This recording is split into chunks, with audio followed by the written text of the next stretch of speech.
The world we live in is but a temporary journey, a fleeting shadow of something far greater. Every heartbeat brings us closer to a reality we cannot escape, a realm where wealth, power, and status dissolve into dust, leaving only the truth of what we carried within our souls. Imagine standing at the threshold of eternity, where the veils of this life are lifted and the unseen becomes clearer than the ground beneath your feet. This is the story of that journey, the path that every soul will walk, the passage from the world of illusion to the gates of forever. The first breath a human takes is not just the beginning of life.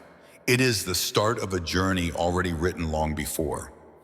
Each child that opens its eyes to the light of this world carries within its chest a soul that once stood before its Creator, bearing testimony to His Lordship. Long before the cradle and long before the earth, every soul was gathered on a vast plain where Allah asked, "Am I not your Lord?" And every soul responded, "Yes, we bear witness." That covenant was etched deep into the core of human existence, though forgotten by the distractions of life. And so when the child cries at birth, it is as if its soul recognizes the burden of this journey, to live in a world of trials, to remember the forgotten promise, and to return with that testimony intact. From the first moments of life, unseen forces surround the human being. Angels record every word, every action, every intention. A child grows, oblivious to the pens writing endlessly, filling scrolls that will one day be opened for the Creator. The parents see only innocence, but the angels know that the child is already stepping onto the path that leads inevitably to the end. Each moment, each choice is a step forward toward that final day. The child laughs, learns, stumbles, and begins to speak it, unaware that even the words of a toddler are inscribed in eternal ink. The world around us becomes the stage of distraction. Toys turn into desires, play turns into ambition, and innocence turns into the weight of choices. As years pass, the covenant made in the unseen fades into the background of daily life. A man or woman may chase wealth, love, or power, believing these things to be the meaning of existence, while forgetting that the earth beneath their feet will one day become their resting place. Time, relentless and unseen, whispers through every gray hair, every ache of the body, every wrinkle of the skin. It is a reminder that life is not expanding but contracting, closing in on its final chapter. Every soul, whether it believes or denies, feels this truth in moments of silence. At night, when the world is still, the heart sometimes trembles at the thought of death. Some dismiss it, clinging harder to the pleasures of life, while others awaken to its reality, seeking the one they once bore witness to. Yet the journey continues for all, carried along by the tide of time, until the moment that no soul can escape. The angels of death do not knock. They do not send warnings that can be read on paper or screens. They arrive in silence, at the exact moment written in the preserved tablet, a moment that has been fixed since before the creation of the heavens and the earth. For some, the angels appear with faces shining, carrying fragrances sweeter than musk, bringing peace and reassurance. For others, they arrive with darkness, their presence heavy, their hands stretching out to a soul that fears what is to come. In that moment, the veil is torn away, and the truth of the unseen becomes clearer than daylight. The eyes widen, the breath shortens, and the soul struggles as it is drawn from the body, either gently like a drop of water flowing from a jug, or violently like thorns tearing through wet wool. Family members may cry, doctors may rush, and friends may cling to hope, but none of them can stop what has been decreed. The departing soul does not hear their pleas, but sees instead the reality of its own destiny. The world it once clung to begins to fade, its glitter and promises dissolving into nothingness. What remains is only the truth it carried within, the faith it nurtured or neglected, the deeds it built or destroyed, the covenant it remembered or forgot. Thus the journey begins in earnest. The body that once walked the earth becomes heavy, lowered into the soil it came from. Dust returns to dust, but the soul continues on, escorted by the unseen, taken to a realm that cannot be measured by time or distance. The grave that appears silent to those above becomes either a garden from the gardens of paradise or a pit from the pits of hell. The questioning begins, and the soul is reminded once more of the promise it made long before its first breath. Life, in all its noise and distraction, was but a blink compared to the eternity that now stretches ahead. What seemed distant has arrived. What seemed far has come close. And so the journey of every soul continues, not by choice, but by the command of the one who first said, "Be," and it was. When the soul is separated from the body, the world that once seemed solid and unshakable melts away into silence. Those left behind see only the lifeless shell of the one they loved, their tears falling on cold skin, their hands clutching what can no longer respond. But for the soul, the journey has just begun. No longer bound to the body, it is taken swiftly into a realm unseen by the living. Angels surround it, and their presence is unlike anything the soul has ever experienced. If it is a soul that lives in remembrance, obedience, and sincerity, the angels greet it with words of peace, their faces radiant like the rising sun, carrying shrouds and perfumes from paradise. The fragrance fills the unseen world, and the soul feels a calm it had never known, as if all the burdens of life have lifted at once. But if it is a soul that lives in arrogance, denial, and sin, the angels appear dark, fierce, and stern, their voices thunderous, their presence suffocating. They carry rough sackcloth from the fires of hell, and the soul trembles with a fear it can no longer conceal. The angels ascend with the soul through the skies. For the believer, every gate of heaven opens, and angels at each station call out blessings, recognizing the soul as one who kept the covenant, who prayed, who fasted, who remembered. The soul is addressed by the most beloved of its names, the names by which the righteous knew it in the world.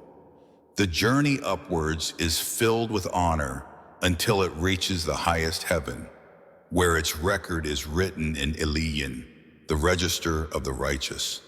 But for the disbelieving or heedless soul, the ascent is met with rejection. The gates of heaven do not open, and the angels of the higher ranks turn away in disgust. The soul is thrown down, cast back to the earth, and its record is written in Sijin, the lowest of the low. There is no honor, only shame, and the soul knows that what lies ahead is darker than it can bear. Once returned, the soul is reunited with the body in the grave. What appears to the living as nothing more than a burial is, in reality, the beginning of an interrogation unlike any other. The grave, silent to human eyes, becomes alive with unseen reality. Two angels known as Munkar and Nakir descend with voices that shake the earth and faces that inspire terror. They sit the soul upright, and their questions pierce through every veil. Who is your Lord? What is your religion? Who is your prophet? For the believer, the answers flow with ease, not from memory, but from the faith that lived in the heart. The soul declares, "My Lord is Allah, my religion is Islam, and my prophet is Muhammad." The angels nod in satisfaction, and the grave expands, filled with light, opening into a garden of paradise. A window is shown to the soul, through which it sees its place in the hereafter, and it longs for the day of resurrection, when it will be reunited with its reward. But for the one who denied or lived heedless of the truth, the questioning is suffocating. The words will not come, the tongue falters, and the heart trembles. I do not know, it says, though in the world it claims knowledge, pride, and superiority. The grave tightens, crushing the ribs, and a window is opened not to gardens, but to the blazing fire, its heat and stench filling the tomb. The soul cries out begging for relief, but none is given. The waiting has begun, and it will continue until the appointed hour when all souls are summoned. Time in the grave does not flow like the time of the world. For some, it feels like a single night's rest, as if sleep has embraced them gently. For others, it feels like a never-ending torment, each moment dragging on like a century. In this unseen realm, the soul lives in anticipation of the final call, when the trumpet will sound, and all that is buried will rise again. The first blow of the trumpet will shake the heavens and the earth, causing every creature to fall unconscious. Mountains will crumble into dust, oceans will boil, and the order of the universe will collapse. Then, with the second blow, all souls will be restored, and the bodies, decayed into dust, will be raised again by the command of Allah, standing upon the earth once more. The resurrection is unlike anything the human mind can imagine. The ground splits open, and billions rise in confusion, fear, and awe. The once mighty kings, the poor laborers, the scholars, the tyrants, the believers, and the deniers all stand barefoot, naked, and uncircumcised. The distinctions of the world vanish. No crown rests on any head. No garment marks status. No wealth is carried. The only thing that clings to the soul is the weight of its deeds. Humanity is gathered upon a vast plain, the sun brought near, its heat unbearable, and people drown in their own sweat according to their sins. Some to their ankles, others to their knees, some to their chests, and some completely submerged. The fear is suffocating, and the code cries out for judgment to begin, unable to bear the waiting. On that day, no voice rises except in whispers. Children turn gray with fear, mothers abandon their suckling infants, and every soul is consumed with itself. Prophets are approached, one by humanity pleading for intercession. Go to Adam, they say, and Adam replies, myself, myself. They go to Noah, to Ibrahim, to Musa, to Isa, and each responds with fear of that day, saying, myself, myself. At last they go to Muhammad, who prostrates before the throne, and Allah grants him intercession. Judgment begins, and the scales are set.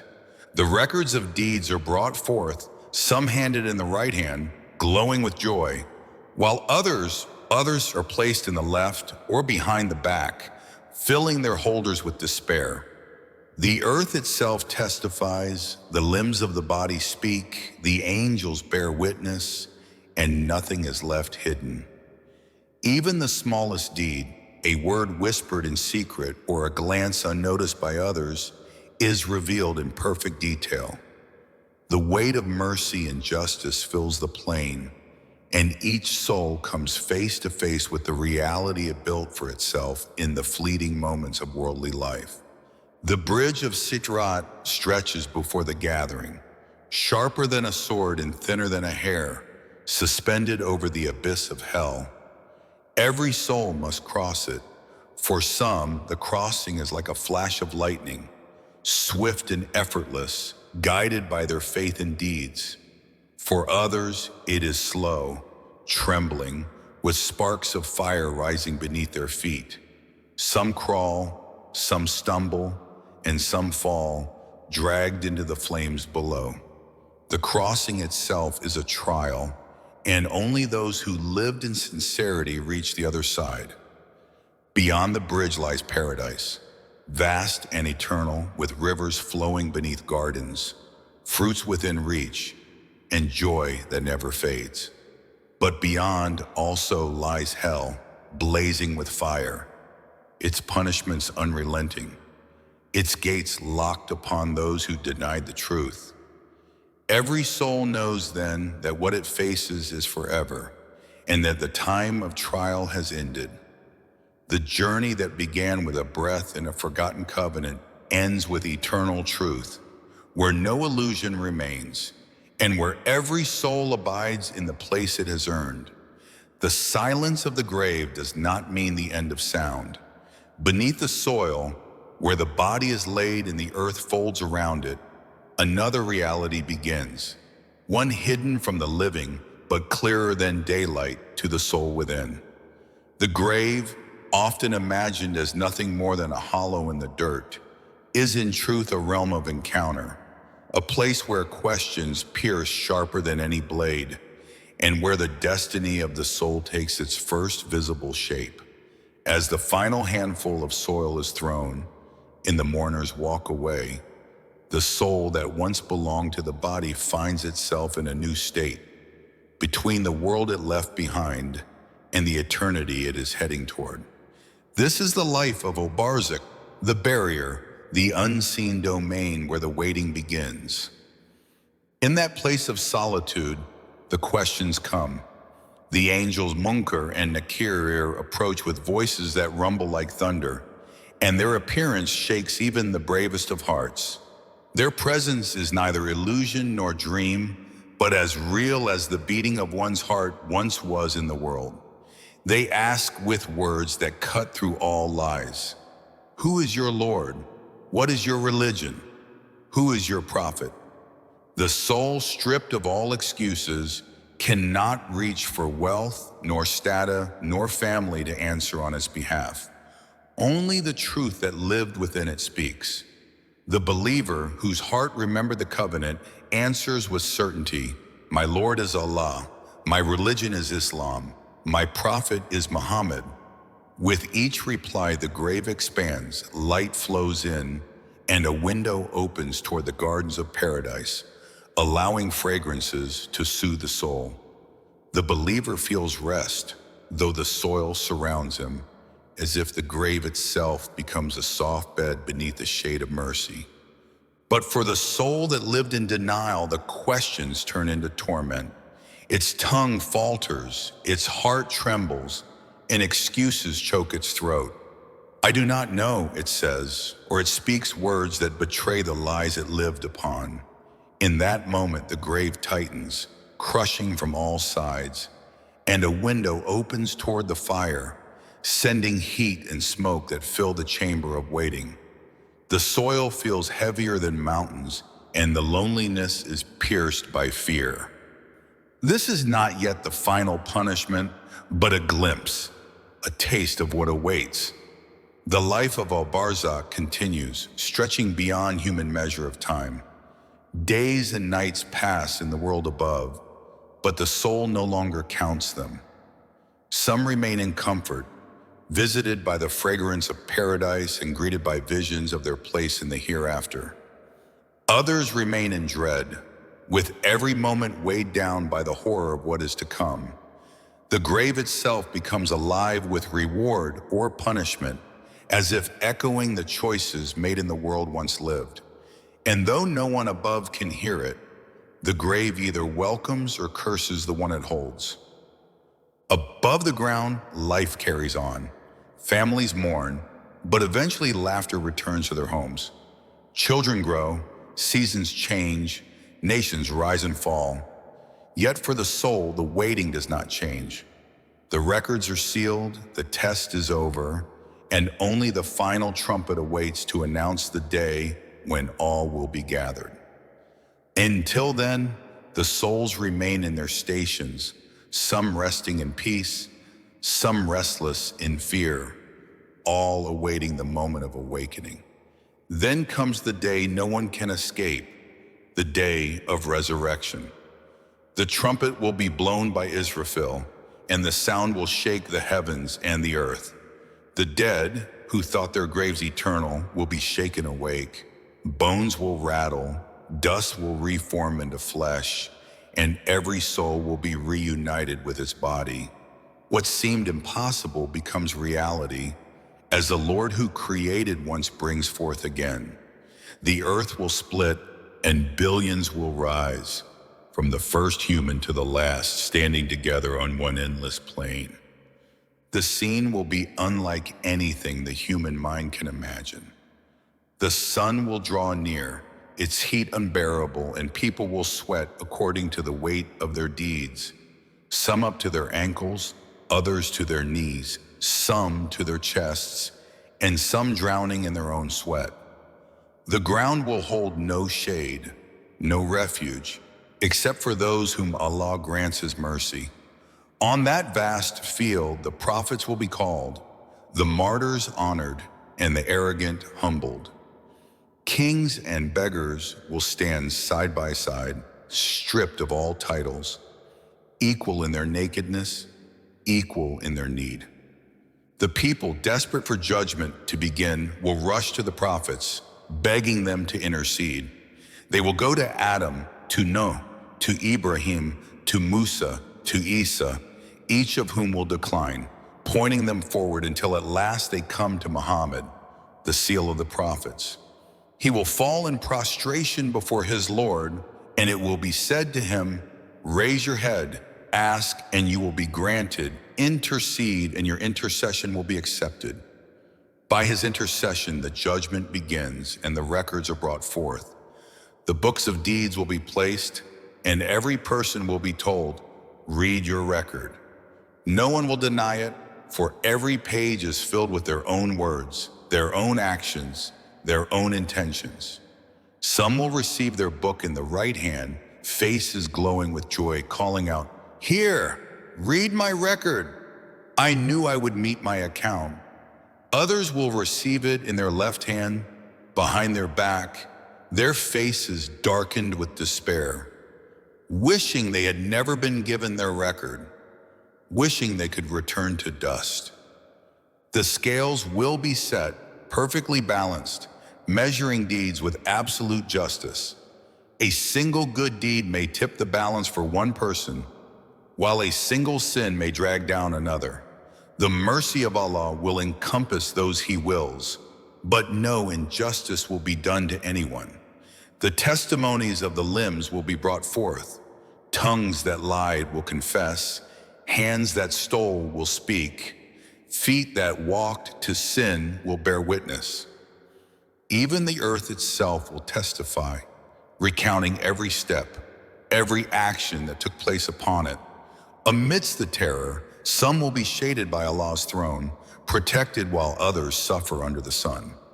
They will be those whose hearts were attached to the mosque, those who loved each other for His sake, those who resisted temptation in private, those who gave in secret, so their left hand did not know what their right hand gave. They will be few, but their shade will be sweeter than the richest of treasures. And then the bridge will be placed over hellfire, sharper than a sword, thinner than a hair. All will be commanded to cross it. The believers, with light guiding them, will move swiftly according to their deeds. Some like the blink of an eye, others like the wind, others crawling, stumbling, struggling, but still reaching. The hypocrites and disbelievers will falter, their feet slipping, their hands clawing, but the flames will rise to claim them. This crossing marks the separation between those who will enter paradise and those who will fall into the fire. The screams of the fallen will echo, while the joy of the saved will grow as they near the gates of eternal peace. And above all, every soul will realize that what was promised has come to pass, that the journey which began with a first breath has now reached its final reckoning.